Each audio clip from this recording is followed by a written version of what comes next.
So I couldn't leave this one well alone, and it took me a little while to track this article down because Cosmopolitan ran this headline and story and then took it down and changed the title just a few hours later. Now, it initially had the headline, "Now that House the Dragon's over, I'll say it. Incest fantasies are hot." And the earliest version I can find was recorded at 1 in the morning on October the 25th. And by 3:22 it had been memory hold. I only managed to find it through the Wayback Machine. By 3:22 it had been changed to what the title is now. So, we're all just fine with incest on TV now, though it still did have the subheading, "Us validating your kinks." They also changed the byline to remove any mention of the initial writer, one Veronica Lopez. Maybe she came in for some harassment for writing this article, so if you see this, don't bother her or anything. I'm guessing she got too much heat and didn't like it, so leave her be. But I do think that she has some very strange ideas expressed here that need to be addressed. For this presentation, when I'm quoting from the article, I will be affecting an accent. Veronica appears to hold the title of Cosmo's sex and relationship editor, and she starts out by saying, "There are many ethical grey areas people are willing to overlook when it comes to sex on TV. Cheating, see Grey's Anatomy." Now, personally, I would not say that cheating is a morally grey area. It's a shit thing to do, and everybody knows it. It's putting your own needs first to such an extent that your own short-term pleasure outweighs long-term potential unhappiness in your partner that may cause them years of suffering. It also exposes you and your unwitting partner to potential STDs. Illegal power dynamics, pretty little liars. Is that a grey area? If something is illegal, it tends to not be very morally grey. Now, I've never watched the show in question, and I didn't know what the hell she was talking about. I tried to find out, and I think she may mean the relationship between two characters in the show called Arya and Ezra. Now, Arya is about to start college and meets a guy in a bar, and they sleep together. The next day, shock horror, he turns out to be her new college teacher, and they carry on doing it. Is that an ethical grey area? I would say no, not at all. Meeting someone in a bar and sleeping with them, it's not great. But he didn't know that he'd be teaching her.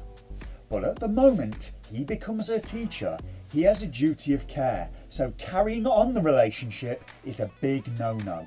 It probably should stop, or at least pause, until he's no longer her teacher. And oh boy, we're not off to a good start here, are we? We have a writer with a seemingly very shaky grasp of morality, as if the title didn't already give that away in a massive fashion. Mostly outdated concepts like arranged marriages and hypergamy. Hello, Bridgerton. Arranged marriages still happen in a lot of cultures, and is hypergamy outdated?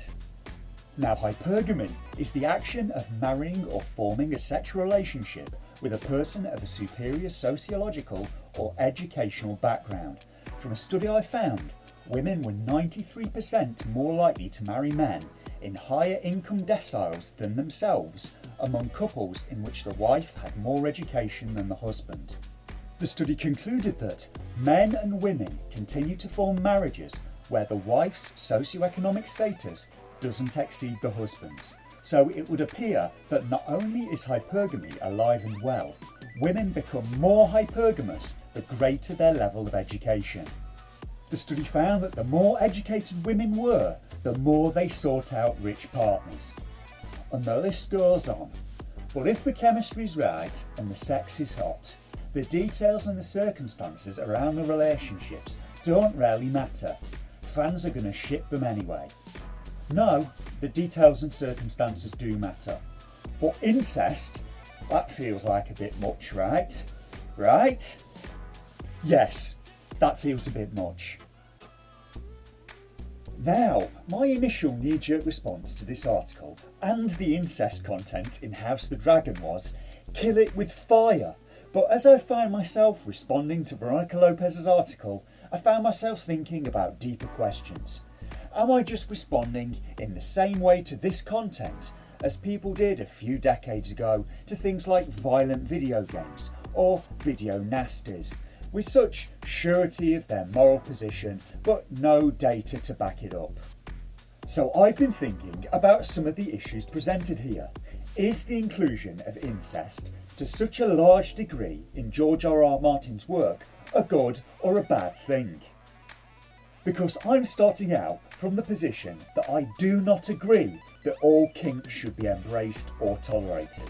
I think they have to be taken on a case-by-case basis and evaluated on their effects on society and also their effects on the people that engage in those kinks.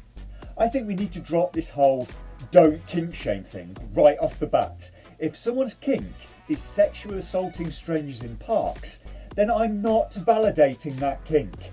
I don't care, because of the societal harm that would result from it. That kink would be giving someone else a trauma that could last for the rest of their lives. So, what response, if any, should be taken to incest is not an easy and straightforward ethical question, because we used to have the safe fallback position of religion, just giving us the comfy answer that it's wrong because God says so. But the non-religious now are left without that comfort. Because I remember a talk where Richard Dawkins struggled with the ethics of a similar question, and frankly, I'm not sure I can do much better than he did. I've also seen Lawrence Krauss being given a similar question, and if those guys can't come up with something definitive, frankly, what chance do I have? But, plucky and foolish as I am, I'm going to give it the old college try.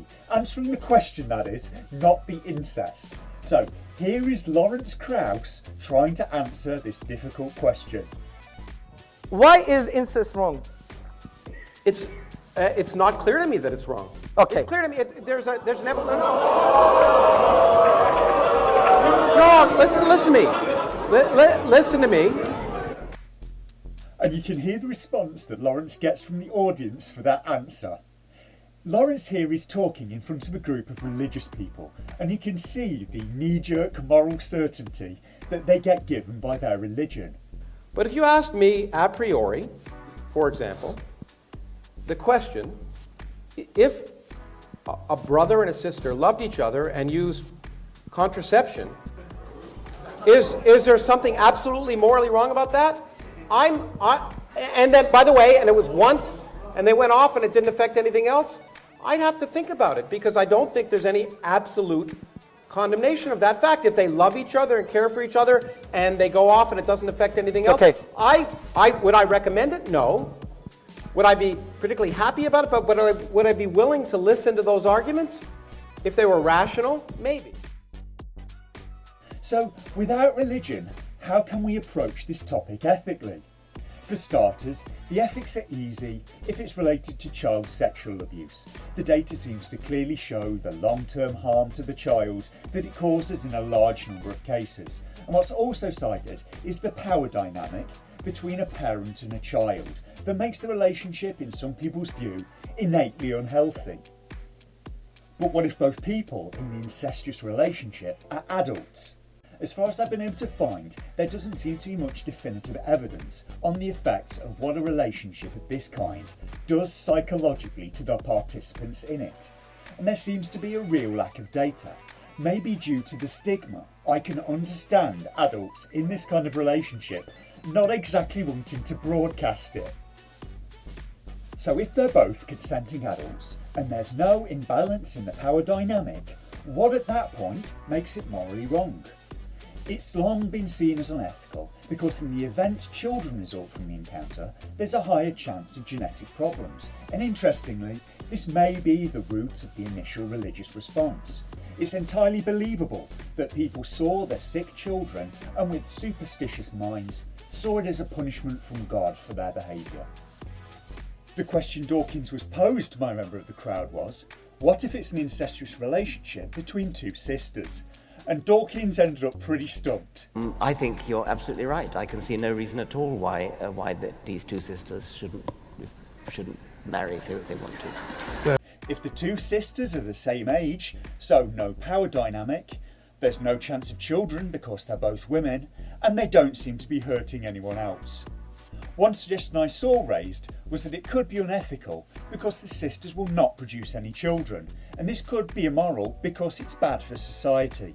If sisters not producing children is unethical, then surely by association, a woman staying single or choosing not to have kids would also be immoral. A man choosing to not have kids would also be immoral.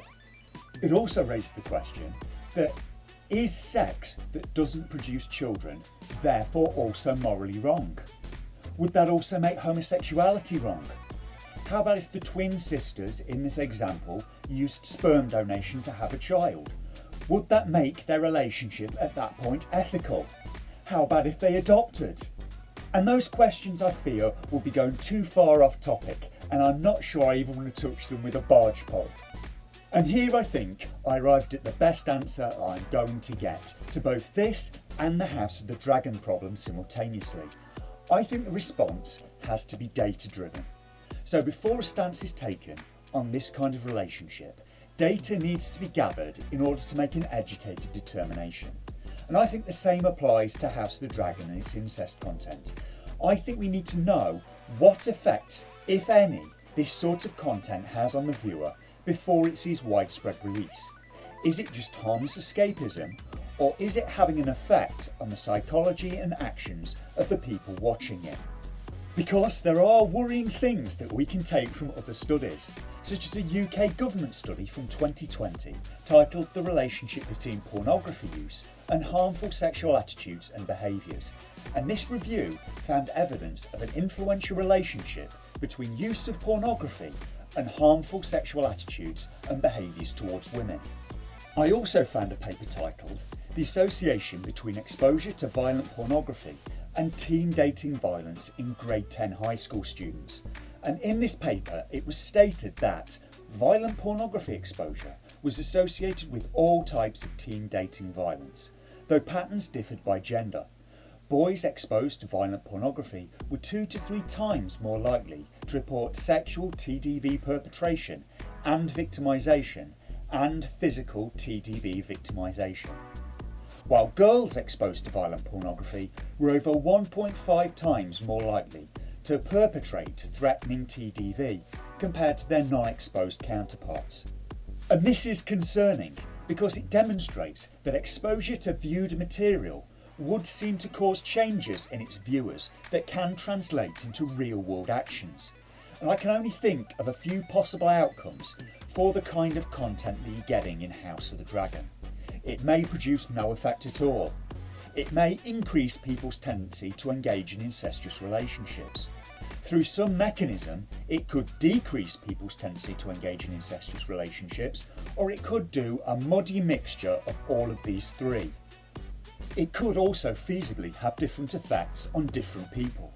What we should also try and learn is what the long-term effects are of this kind of incestuous relationship happening in the real world. Does it decrease people's happiness and life satisfaction over the course of their lives? Does it have no effect? Or could it feasibly make people's lives better? So I fear that we should tread lightly and take a very scientific approach to incest content and entertainment, like that found in House of the Dragon, because the consequences of this translating into real-world actions may not be attractive at all. And frankly, we should probably know what the effects are going to be before it's broadcast to the entire planet. Could you make me a cup of tea, please, Stephanie?